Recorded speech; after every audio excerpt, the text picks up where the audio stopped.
ni imwe mu nkuru twamaze kumenya binyuze mu bitangazamakuru bitandukanye dukoresha hano mu gihugu cy'u Rwanda ndetse no ku mbuga nkoranyambaga dukoresha haba TikTok, Facebook cyangwa se Instagram. Gusa ariko ku rundi ruhande ni imwe mu nkuru yababaje cyane abakunzi b'umuziki wo mu gihugu cy'u Rwanda, haba abanyamakuru ndetse n'abantu bose bakora imirimo itandukanye muri entertainment. Ushaka kwibaza uti ese byagenze bite? Ni impanuka yaje kuba ku basore bari bavuye gushutinga indirimbo ubwo bari baturutse aho bita ku Gisenyi mu karere ka Rubavu.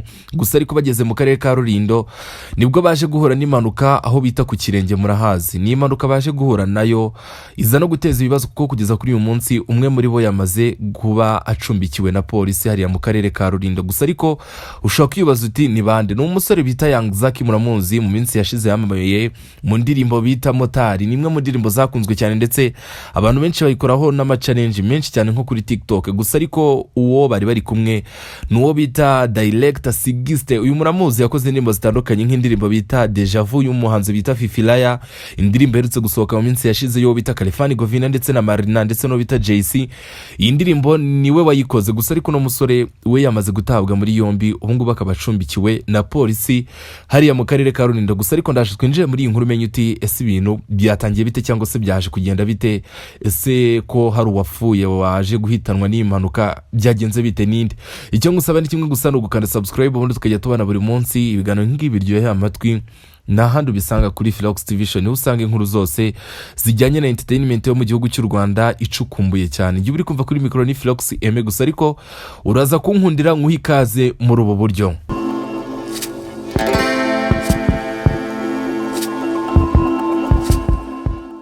Iyi nkuru mwakomeje kwibana ku bitangazamakuru ndetse mwakomeje no kubona abantu benshi bayigarukaho. Gusa ariko by'umwihariko n'uno munsi umwe mu banyamakuru bakomeye mu gihugu cy'u Rwanda, uwo bita Lucky Nzeyimana, ubwo yari mu kiganiro bita Versace kuri RBA, yaje kubigarukaho avuga ati umusore wacu ari mu bihe bitamworoheye aho yamaze gutabwa muri yombi. Ni amakuru twe twamaze kumenya natwe atubwira yuko bano basore bari bafite igitekerezo cy'indirimbo yateguwe n'uwo bita Dumba, muramuzi, ni umwe mu influencer bakomeye mu gihugu cy'u Rwanda cyane cyane ku rubuga bita Instagram. Rero uyu nguyu niwe wazanye uno mushinga wo gukora indirimbo. Bivugwa yuko ari indirimbo yari kugaruka ku bikorwa bitandukanye His Excellence yagiye akora. Gusa ariko isa nkaho ari indirimbo bamuhimbiye muri rusange. Rero ubwo bari bafite umushinga wo kujya gushutinga amavideo cyangwa se amashusho yayo, umusore bita Olima ntabwo yararimo. Uyu musore rero ntabwo yarahari, ahubwo uwo bita Young Zaki yajyanye na Director ndetse n'indi timu yabo bari kumwe, nibwo bafashe imodoka baturuka mu mujyi wa Kigali berekeza hari ku Gisenyi mu karere ka Rubavu kugira ngo bajye gufata amashusho hariya hantu bagirayo bahafatira. Rero amashusho baragiye barayafata, barayatunganya ndetse baranayegeranya. Gusa ariko bari kugaruka bavayo ubwo bari barenze zino nce zose za Musanze ndetse na Gakenke, bageze mu karere ka Rulindo aho bita ku Kirenge murahazi neza cyane, nibwo imodoka bari barimo yaje kugongana n'umumotari. Ntago bigize babisobanura neza bavuga uburyo ino manuka yagenze. Gusa ariko bageze mu karere ka Rulindo nibwo imodoka bari barimo yaje gukubitana n'umumotari. Umumotari ntago byaje gutinda, yahise yitaba Imana kuko ni impanuka ikomeye yakoze. Murabyumva, moto n'imodoka iyo byagiranye contact ikomeye n'ibindi bindi. Gusa ariko uraza kunkundira ndaza no gushyiramo amajwi y'uyu musore bita Young Zaki waje kuyatangaza avuga uburyo byaje kugenda. Uraza kubyumva neza kugira ngo uze gusobanukirwa ingingo ku yindi. Gusa ariko bakimara kugongana uyu nguyu yahise yitaba Imana no mumotari. Noneho polisi niko kuhagira kugira ngo irebe uko ibikorwa byagenze cyangwa se ikibazo cyaje kugenda cyangwa se uko iyo manuka igenze. Barahagera basanga umumotari yamaze kwitaba Imana, yamaze gushiramo umwuka. Abari basigaye rero urabyumva n'uwo bita Young Zaki ndetse n'uwo bita Sigiste Director, muramuzi neza cyane, no musore w'umuhanga ukomeye mu gihugu cy'u Rwanda. Rero polisi icyo yabanje gukora, yagombaga kumanza gukora isuzuma ngo irebe yuko bano basore bataba bafashe ibisindisha cyangwa se ibiyobyabwenge. Gusa ariko amakuru nabashije kubona cyangwa se nabashije kwakira turuka mu bantu ba hafi baba basore nuko baje gupima uyu nguyu bita Sigiste, basanga nta nzoga yigizanywa cyangwa se ikindi kiyobyabwenge icyo ari cyo cyose. Gusa ariko amakuru haravuga yuko umumotari ariyo wari uri mu makosa. Gusa ariko indirimbo yo ubwo urumva ko yasizemo akabazo ubwo cyari kijyanye n'amashusho yari ari gufatwa ntago kigikomeje kuko hahise hazamo ibyo bibazo. Gusa ariko kuri uyu munsi wo kuwa mbere, umunsi w'ejo washize, nibwo namenye amakuru y'uko bano basore bari kumwe no bita Sigisite basubiye hariya kuri sitasiyo ya polisi hariya mu karere ka Rulindo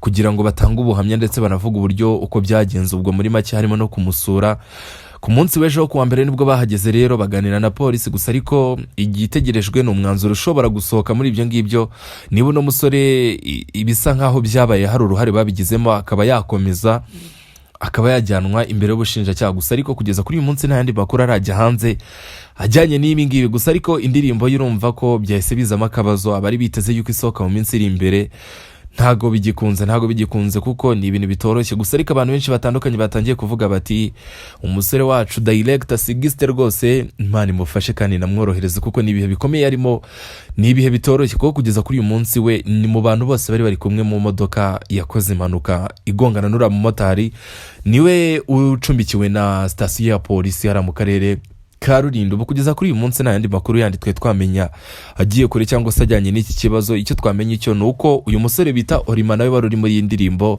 ubwo bari bagiye gufata amashusho hariya mu karere ka Rubavu, we ntabwo yari yajyanye nabo, yari yasigaye.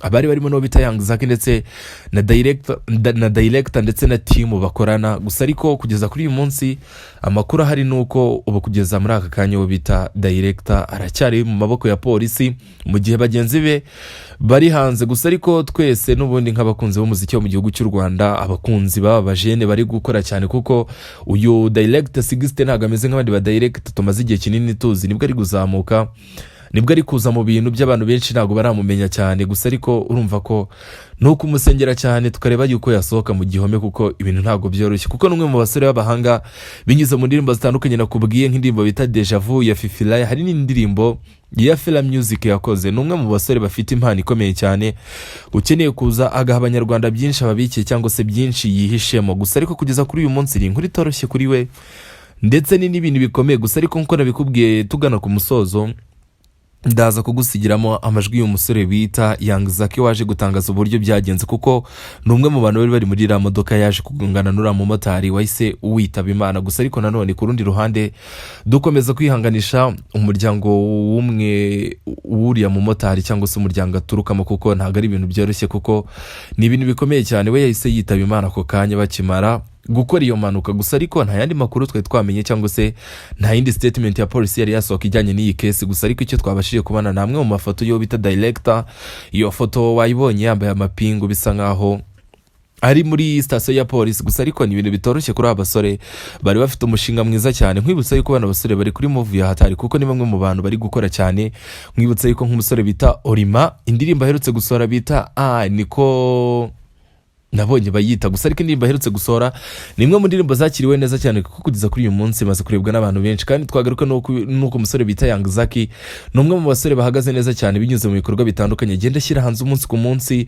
Murabyibuka indirimbo bita Motari, ni imwe mu ndirimbo zamenyekanye cyane ndetse n'abantu barayikunda cyane, abantu benshi barayishimira, abantu nyine barayivibinga kuko kugeza kuri uyu munsi turebye bamwe mu baraperi bahagaze neza na Young Zaki ntabwo yaburamo. Gusa ariko twagaruka no muri R&B twareba mu bamwe mu basore bahagaze neza, uwo bita Orima ntabwo yaza kuburama. Gusa ariko umushinga w'indirimbo wabo wari warateguwe n'uwo bita Dumba, ubu kugeza kuri uyu munsi wabaye uhagaritswe cyangwa se wabaye uhuye n'ibiwuzitira cyangwa se ibisitaza kubera iki kibazo cy'iyo mpanuka cyaje kubaho. Gusa ariko nta kundi nayo makuru twabashije kumenya. Gusa ariko ndaje ngusigiramo ayo majwi yo bita Young Zaki yatangaje avuga ko impanuka yagenze. Gusa ariko nkwibutsa yuko nyine nk'ibisanzwe ni Philox Aime, kanda subscribe ubundi tujye tubana buri munsi ibiganiro nk'ingibi biryoheye amatwi n'ahandi bisangane kuri Philox TV show. Kandi ukeneye no kunkurikirana kuri platform zose zitandukanye hose ni Philox Aime promoter. Nagushimiye twa turi kumwe muri aka kanya, sigara wumva ayo majwi y'uwo bita Young Zaki, umwe mu baraperi bari hariya habereye iriya mpanuka yaje guhitana